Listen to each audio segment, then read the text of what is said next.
Good morning, everyone. Let's do the prayers before our class.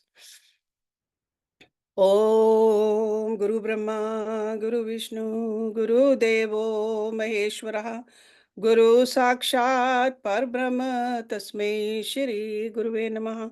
Om Bhurbhuva Swaha Tatsavitra Vargo Devasya Dhimahi Dhiyo Yo Nah Prachodayat Asto Ma Sadgamya Tamso Ma Jyotirgamya मृत्युर्मा अमृतम गम्या ओम सहनावतु सहनौभुनक्तु सवीर्यं कर्वावहि तेजस्विनावधीतमस्तु मा विद्विषावहि ओम शांति शांति शांति ओम. Okay, let's open Ved Vivechan, page number 181, and this is mantra number 56 from Rig Ved by ऋषि दीर्घतमा. अग्नि और वायु का गहरा संबंध है. वायु के बिना अग्नि नहीं जल सकती और अग्नि से वायु को वेग मिलता है. इस वैज्ञानिक तथ्य को वेद मंत्र में नीचे लिखी रीति से स्पष्ट किया है. आदस्य वातो अनुवाति. अग्नि की लपटों के पीछे वायु चलती है. देव पांच के मेल से सृष्टि रचि भगवान, मिलकर करते काम वे करते वेद बखान. वायु और फिर आग का गहरा बंधन तात, बिन आयु ना आग जलत चलत आग से वात. आग लगे जब वन किसी वायु उसे फैलाए, बिना वात के आग वह शीघ्र ही बुझ जाए. गर्मी में अतिताप जब वायु होत सहाय, शीतल वायु आए कर जन को सुखी बनाए. जब भी आग जन जलती पाए, वायु उसको और बढ़ाए. वात व आग संग रह पाए, सभी विश्व के काम चलाएं. Next mantra, there are two parts to it, and they both are from Rig Veda, ऋषि घृत समद and ऋषि पराशर. अग्नि ध्युलोक और पृथ्वी पर सर्वत्र है और सुख का परम साधन है. नीचे दिए दो मंत्रों में इसी आशय को प्रकट किया है. आ न कुनुष्व सुविताए रोदसी. अग्नि ध्यावा पृथ्वी को हमारे लिए सुखद बनावे. आप परिवान रोदसी अंतरिक्षम. ये अग्नि ध्यावा पृथ्वी और अंतरिक्ष में व्याप्त है. पांचों तत्व सब जगह अग्नि संग लो जान. अग्नि का सुख है बहुत करते वेद बखान. ऊर्जा नाम है दूसरा अग्नि का ही मीत. आधुनिक काल की प्रगति अग्नि से ही चीत. पृथ्वी ऊपर आग है, अंतरिक्ष आदित्य. इन दोनों के ही बिना दुखी सभी हो नित्य. पूज्य सृष्टि में देव ये अग्नि और आदित्य. जग में यही उपास्य हैं, इनकी पूजा नित्य. And I'm sure you know Aditya means Surya, so sun. आग से जग सुखी सब भाई, बिन आग होए जग दुखदाई. सूरज चांद और सितारे अग्नि के ही सभी नजारे. मंत्र number 58 by Rishi Parashar from Rigveda. मनुष्य को वेद की शिक्षा है कि वह अग्नि तत्व से सदा लाभ उठाए और इससे उसका सौहार्द्य हो, क्योंकि इसी द्वारा वह चिरंजीवी हो सकता है और अजरत्व को प्राप्त कर सकता है. अग्नि उसका चिर सुहृद है. आयुन प्राणो नित्यो न सोनो. अग्नि आयुदाता प्राण शक्ति है और औरस पुत्रवत प्रिय है. जान पाए जन बात ये अग्नि पुत्र समान. संग छोड़े ना वह कभी उसमें सबके प्राण. आयुदाता जान लो अग्नि को तुम भाई. अग्नि घटे जब देह में हो जन्म दुखदाई. जठराग्नि के कारणे होता पुष्ट शरीर. मंदाग्नि हो देह यदि दुर्बल होत शरीर. प्राण शक्ति भी अग्नि है, अग्नि का ही रूप, आग न हो यदि देह में, तन का बदले रूप। अग्नि के कई रूप हैं भाई, जात वेद व कथनी आई। उससे शून्य न कोई स्थान, कन कन का उस जान ज्ञान।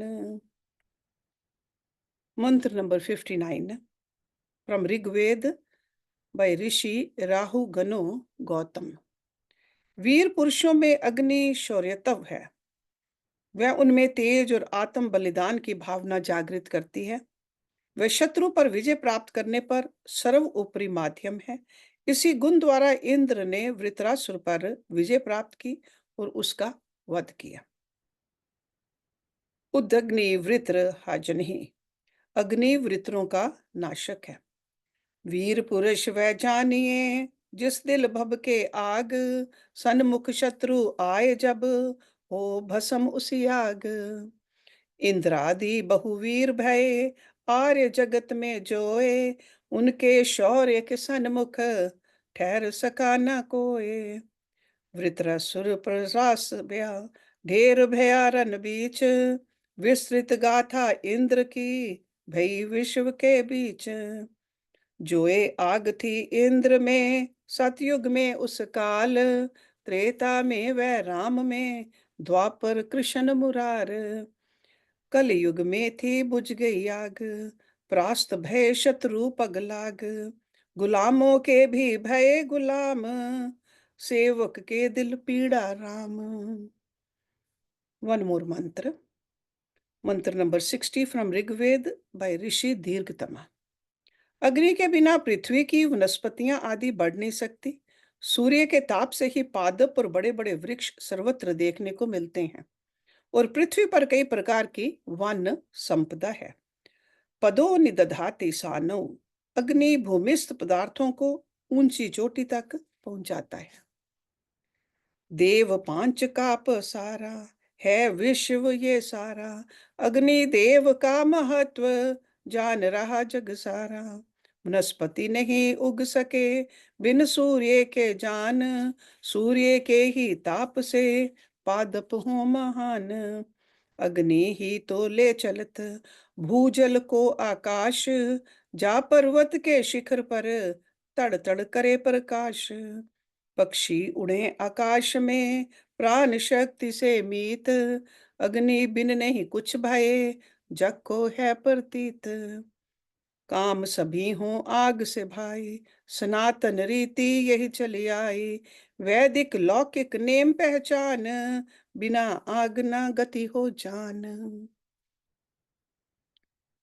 So these were the 5 verses from our previous classes.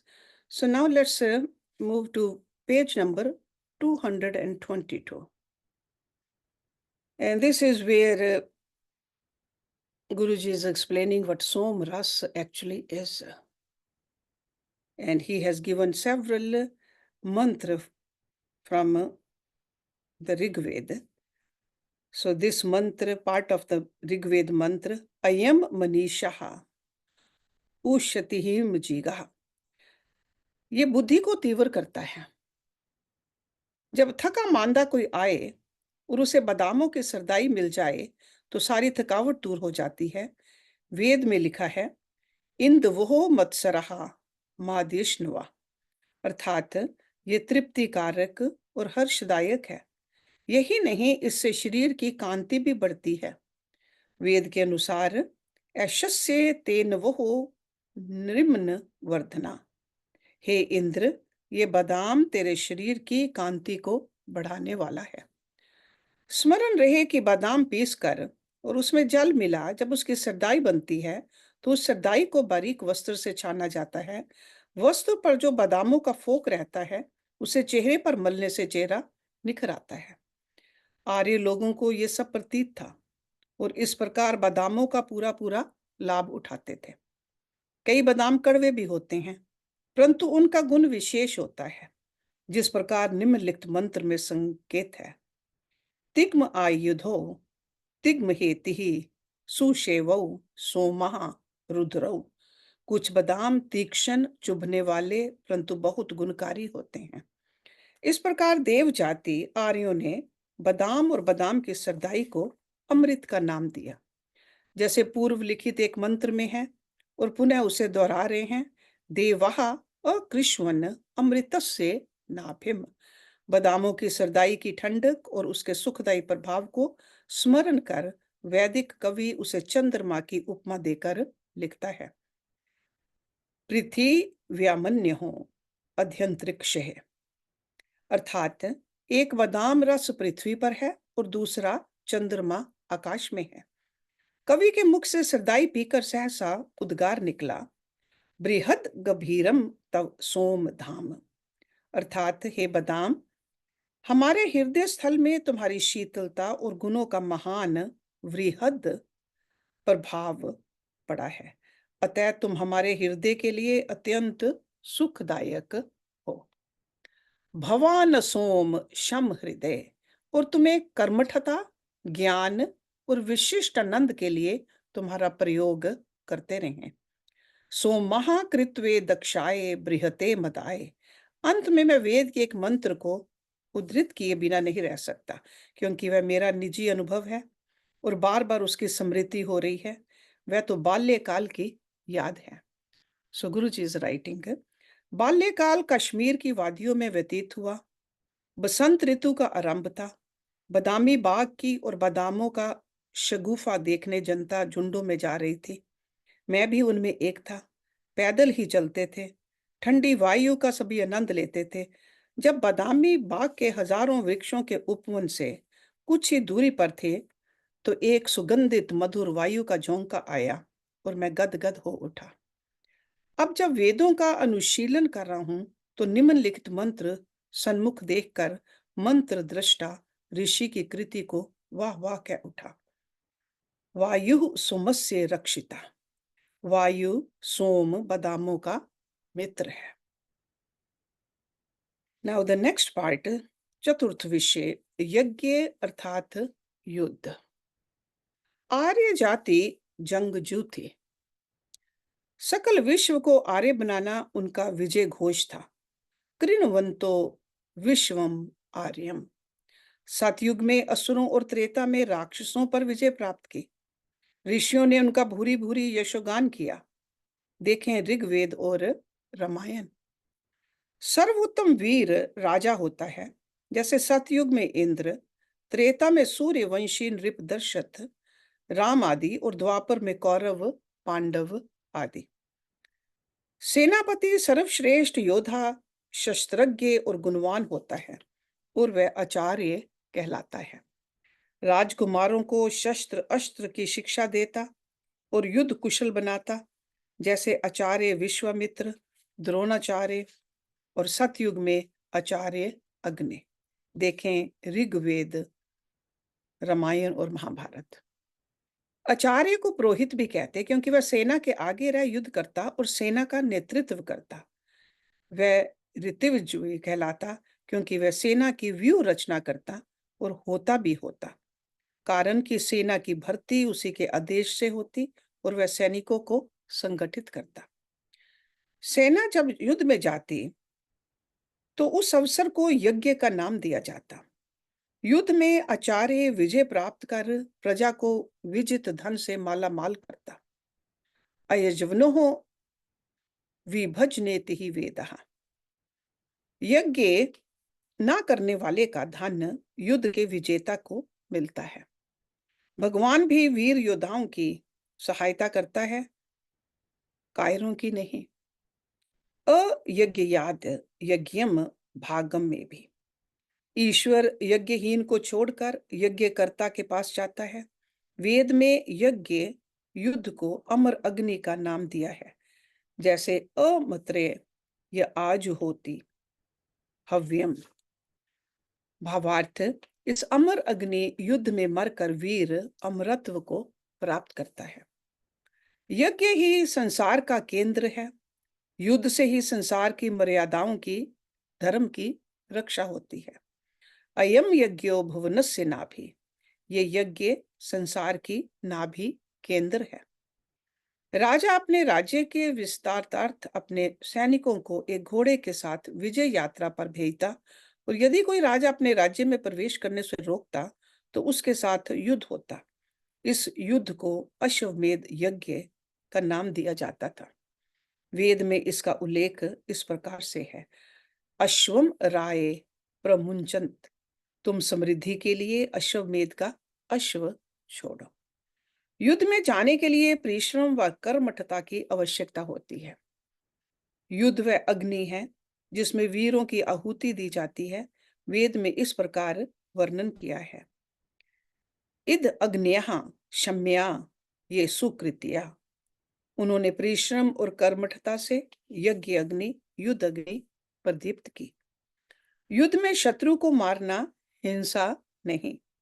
वेद में इसका स्पष्ट वर्णन है, ये क्षंत हो न मिनंत ही स्वधावा। हे इंद्र, तेरे लिए यज्ञ युद्ध करते हुए वे हिंसा का कार्य नहीं करते, क्योंकि शत्रु को मारना हिंसा नहीं। युद्ध से ही राज्य की सीमाओं का विस्तार होता है और शत्रु की भूमि पर अधिकार किया जा सकता है।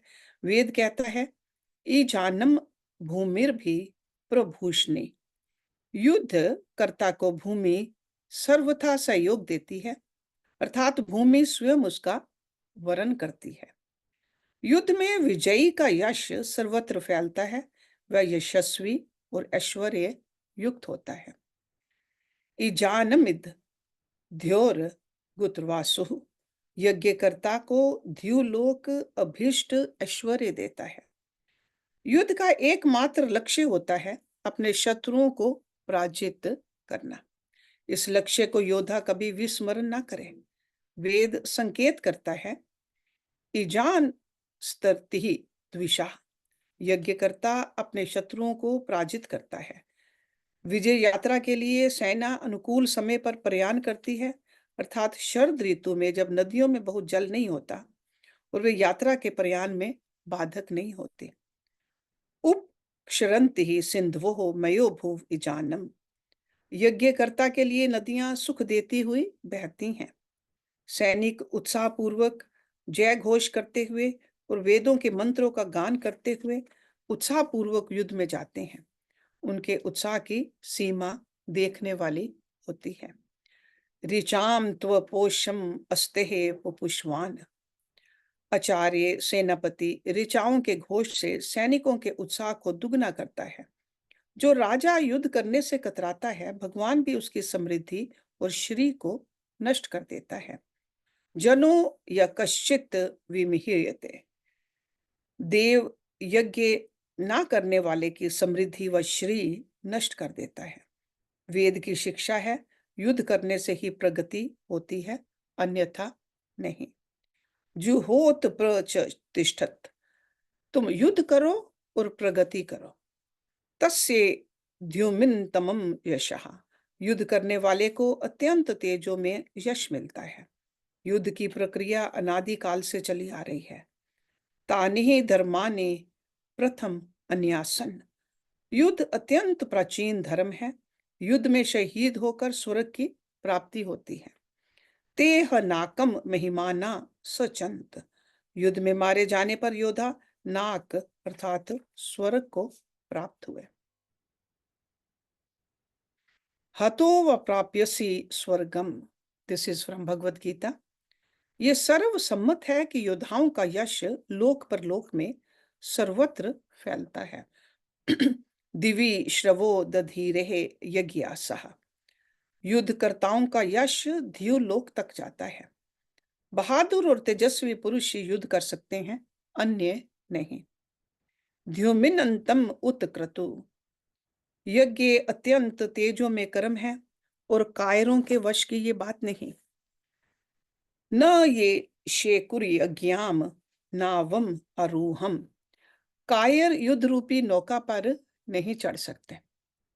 सतयुग में जब ऋग्वेद के मंत्रों की रचना हुई तो समस्त समाज के लोग युद्ध में भाग लेते थे।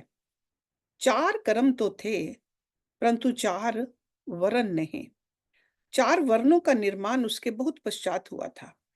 इसलिए ऋग्वेद में है कि सभी लोग युद्ध में भाग लें, चाहे उनका कर्म कोई भी हो। पंच जना मम होत्रम युष्ध्वम, समाज के पांचों वर्ग सभी मेरे युद्ध में आवे। तथा प्रयक्षंत श्रवसया, जो यश के इच्छुक हों वे विशेष रूप से युद्ध में भाग लें, और विजयी योद्धा के परिवार धन आदि को प्राप्ति से दुखों से पार हो जाएंगे।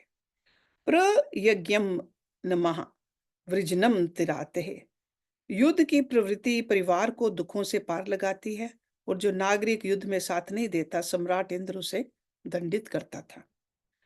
शासतम इंद्रे मृत्यम यजूम, हे इंद्र तुमने यज्ञ न करने वाले व्यक्ति को दंड दिया, अतः आर्य संतान वही है जो युद्ध में भाग ले। सुजात सह परिचरंति वीरः, योग्य पुत्र जो युद्ध में भाग लेते हैं वे वीर पुत्र होते हैं। युद्ध करने से जन का बल बढ़ता है, वह पराक्रमी होता है और धन आदि से पुष्ट भी।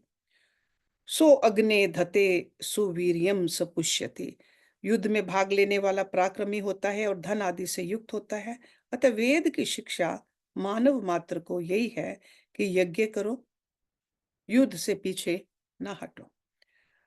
हविष कृष्णव सुभगो यथासी, हे वीरो युद्ध करो, इससे तुम सौभाग्यशाली बनोगे। So next section is about Divya अस्त्र। आर्य जाति के पास 3 प्रकार के शस्त्र थे, जिन्हें शस्त्र, अस्त्र और अस्त्र कहते थे। शस्त्र उनको कहा जाता था जो हाथ से पकड़कर शत्रु पर प्रहार करने के लिए थे। उनमें खड्ग विशेष था। अस्त्र उन्हें कहते थे जो शत्रु पर फेंके जाते थे। उनमें भाला, त्रिशूल आदि थे। तीसरे अस्त्र थे जो शत्रु पर प्रहार कर प्रयोग पश्चात लौट भी आते थे। अस्त्र दिव्य शस्त्र कहलाते थे और वे केवल महान आचार्यों के पास ही होते, और उनका प्रयोग भी वे ही जानते थे। सतयुग में इंद्र का वज्र भी इसी प्रकार का था जो सदा उसके पास रहता था, और आचार्य दधीची के पास भी इसी प्रकार के आक्रामक अस्त्र थे। जब इंद्र उसकी शरण में सहायता अर्थ गया तो उसने वह अस्त्र कृपा कर दिया, और उसके द्वारा उसने 99 असुरों का हनन किया। देखें मंत्र नंबर 41 इस पुस्तक में, ऋग मंत्र एंड साम मंत्र। त्रेता में यही अस्त्र श्री आचार्य विश्वामित्र ने श्री राम को राक्षसों के साथ युद्ध करने के लिए दिए थे। अस्त्र द्वारा ही राम और लक्ष्मण 14 वर्ष तक राक्षसों के साथ वन में रहकर युद्ध करते रहे और रावण का भी वध किया। यदि दिव्य अस्त्र उन्हें आचार्य विश्वामित्र से न प्राप्त हुए होते तो उन्हें रथों में लादकर अनगिनत बाण आदि अयोध्या से ले जाने पड़ते। देखें वाल्मीकि रामायण बालकांड सर्ग 27। विश्वामित्र द्वारा प्रदान किए गए दिव्य अस्त्रों के नाम इस प्रकार से हैं: दंड चक्र, धर्म चक्र, विष्णु चक्र, अत्युग्र इंद्र चक्र, वज्र एंड ब्रह्मास्त्र। द्वापर युग में श्री कृष्ण का सुदर्शन चक्र भी ऐसा ही अस्त्र था। वह प्रहार करने के पश्चात श्री कृष्ण के पास लौट आता। इन्हीं दिव्य अस्त्रों द्वारा आर्यों ने असुरों, राक्षसों और अन्य जातियों पर विजय प्राप्त की थी। महाभारत युद्ध के पश्चात आर्यों के विज्ञान का समूल नाश हो गया और कलयुग में अस्त्र हड्डी समझी जाने लगी। इसे उपहास और अज्ञान का उदाहरण समझो। So at the end, he has written a little Vinay, and you can see the humility in him. आज संपूर्ण है भया वेद विवेचन नाथ, जो लिखवाया आपने लिखा लिपिक निज हाथ। तव चरनी मम है विनय, हे मेरे भगवान, सर्व जगित को विदित हो वेदों का विज्ञान। ओम पूर्णमदा पूर्णमिदं पूर्णात् पूर्णमुदच्यते पूर्णस्य पूर्णमदाय पूर्णमेवावशिष्यते। ओम शांति शांति शांति ओम। Thank you very much.